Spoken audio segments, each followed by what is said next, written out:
Olá!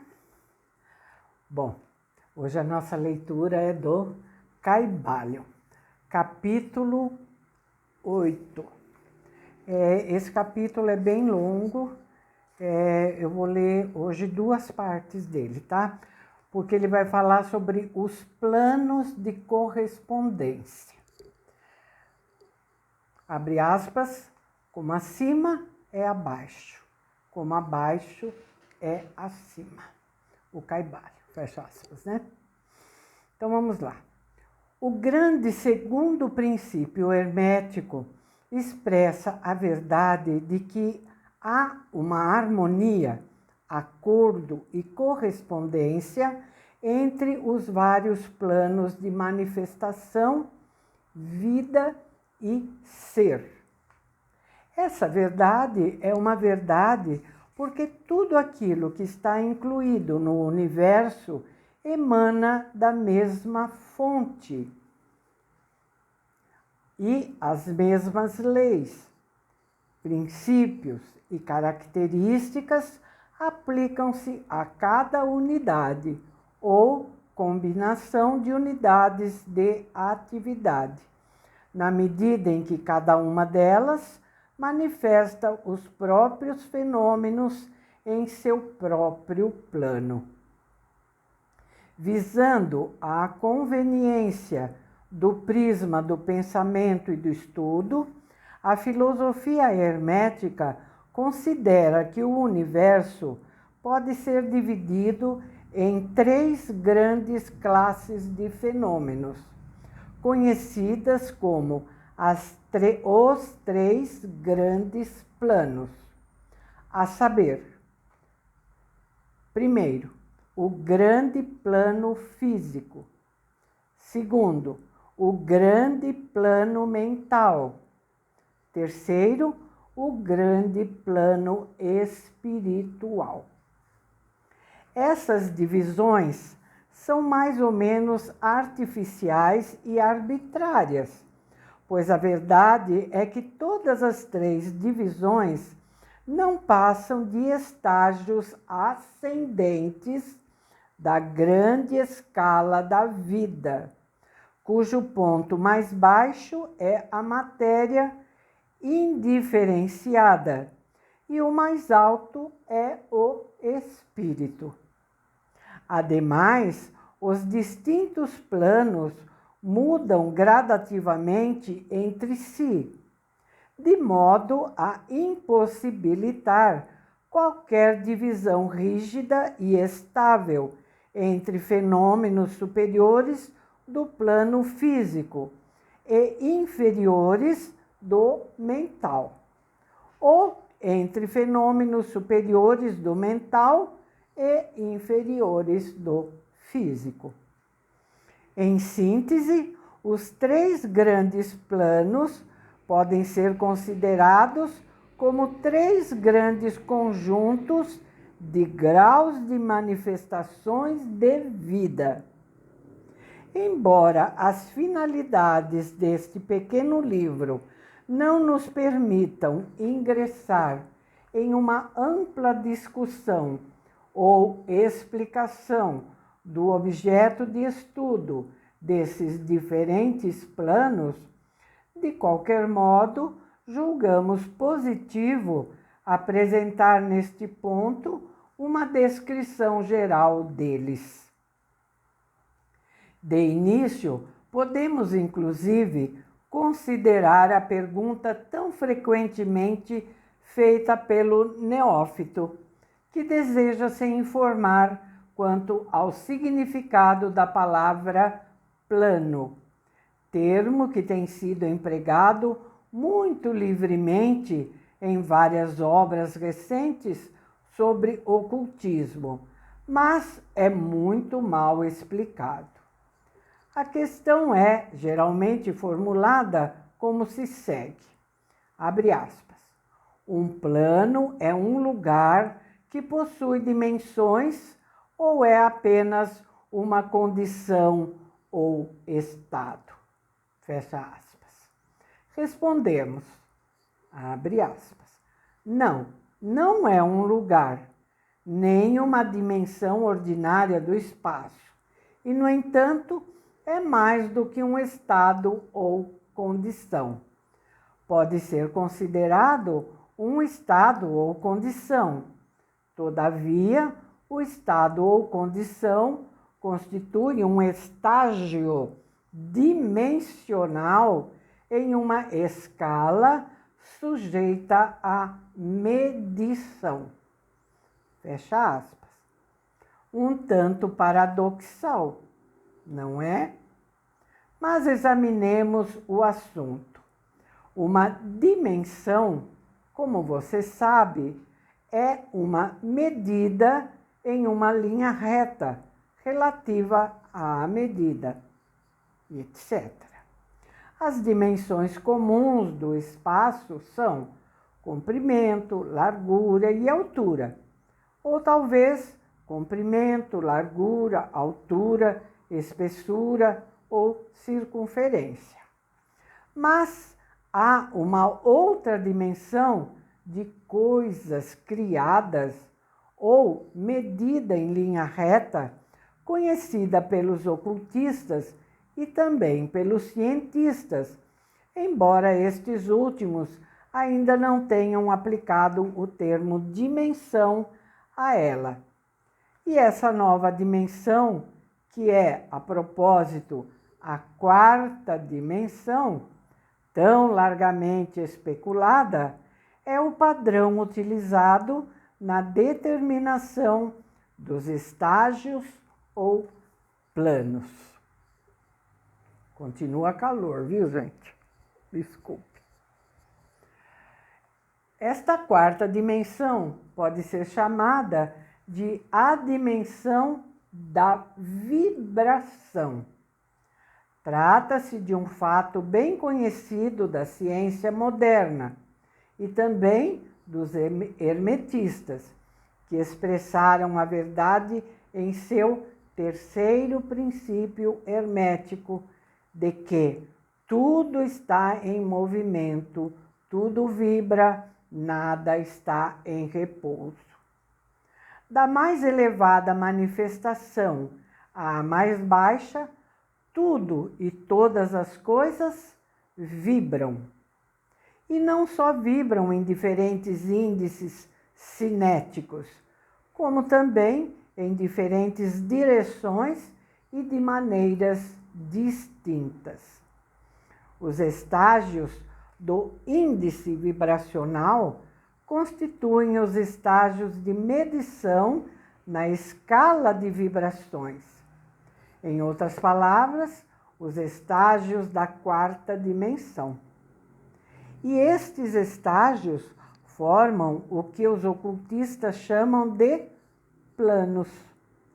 Quanto mais alto é o estágio do índice de vibração, mais alto é o plano e mais elevada a manifestação de vida que ocupa esse plano.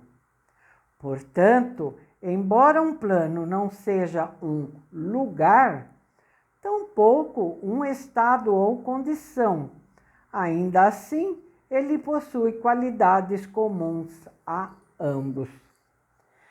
Teremos mais a dizer acerca do tópico escala de vibrações em nossas próximas lições, nas quais examinaremos o princípio hermético da vibração.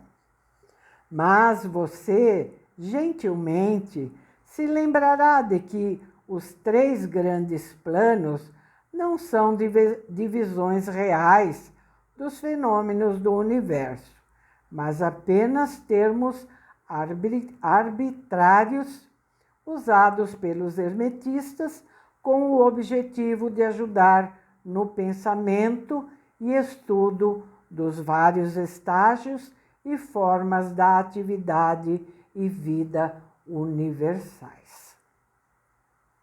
O átomo da matéria, a unidade de força, a mente humana e o ser do arcanjo são apenas estágios em uma escala e todos fundamentalmente idênticos, sendo a diferença entre eles tão só uma questão de grau, ou estágio, e índice de vibração. São todos criações do todo e têm sua existência unicamente dentro da mente infinita do todo. Os hermetistas subdividem cada um dos 3 grandes planos em 7 planos secundários, e cada um desses últimos são também subdivididos em 7 subplanos, sendo todas essas divisões mais ou menos arbitrárias, interpenetrando-se gradualmente entre si. São adotadas somente porque convém ao pensamento e estudos científicos. O grande plano físico e seus 7 planos secundários são aquela divisão dos fenômenos do universo que inclui tudo o que se relaciona à física, ou coisas, forças e manifestações materiais. Inclui todas as formas daquilo que denominamos matéria e todas as formas daquilo que denominamos energia ou força. Você deve, entretanto, se lembrar de que a filosofia hermética não reconhece a matéria como uma coisa em si mesma, ou como possuindo uma existência separada mesmo na mente do todo. Os ensinamentos dão conta de que a matéria é apenas uma forma de energia, isto é, energia a um baixo índice de vibrações de um certo tipo. E em consonância com isso, os hermetistas classificam a matéria sob a categoria de energia e lhe atribuem 3 dos 7 planos secundários do grande plano físico. Esses 7 planos físicos secundários são os seguintes. Primeiro, o plano da matéria. Segundo, o plano da matéria é assim, ó. Primeiro, o plano da matéria A. Segundo, o plano da matéria B. Terceiro, o plano da matéria C. Quarto, o plano da substância etérea. Quinto, o plano da energia A. Sexto, o plano da energia B. E sétimo, o plano da energia C. O plano da matéria A corresponde à matéria sob a forma sólida, líquida e gasosa, como geralmente é apresentado nos livros de física. O plano da matéria B compreende certas formas de matéria mais elevadas e mais sutis, cuja existência só agora a ciência moderna está reconhecendo. Os fenômenos da matéria radiante em suas fases de rádio, etc., pertencentes à subdivisão mais baixa desse plano secundário. O plano da matéria C compreende as formas mais sutis e tênues da matéria, cuja existência não é sequer suspeitada pelos cientistas comuns. O plano da substância etérea compreende aquilo a que a ciência se refere como o éter, uma substância extremamente tênue e elástica que permeia todo o espaço universal e que atua como um meio para a transmissão de ondas de energia, tais como luz, calor, eletricidade, etc. Essa substância etérea forma um vínculo entre matéria, assim chamada, e energia, e participa da natureza de ambas. Os ensinamentos herméticos, contudo, instruem que esse plano tem 7 subdivisões, como todos os planos secundários, e que, de fato, há 7 éteres, e não apenas um. Logo acima do plano da substância etérea, vem o plano da energia A, que compreende as formas ordinárias de energia conhecidas pela ciência, sendo seus 7 subplanos, respectivamente, calor, luz, magnetismo, eletricidade e atração, incluindo gravitação, coesão, afinidade química, etc. E diversas outras formas de energia indicadas por experimentos científicos, mas não ainda nomeadas ou classificadas. O plano de energia B compreende 7 subplanos de formas mais elevadas de energia, ainda não descobertas pela ciência, mas que foram denominadas forças mais refinadas da natureza e são postas em operação em manifestações de certas formas de fenômenos mentais, tornando tais fenômenos possíveis.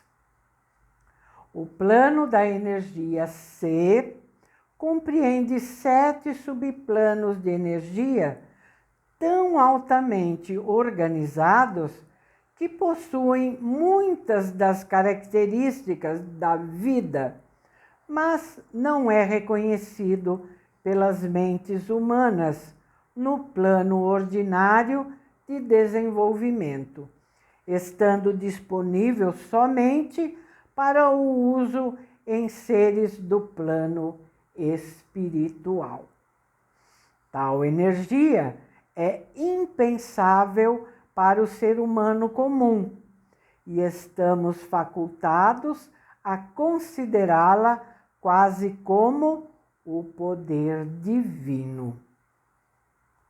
Os seres que a empregam são como deuses, mesmo se comparados aos mais elevados tipos humanos conhecidos por nós.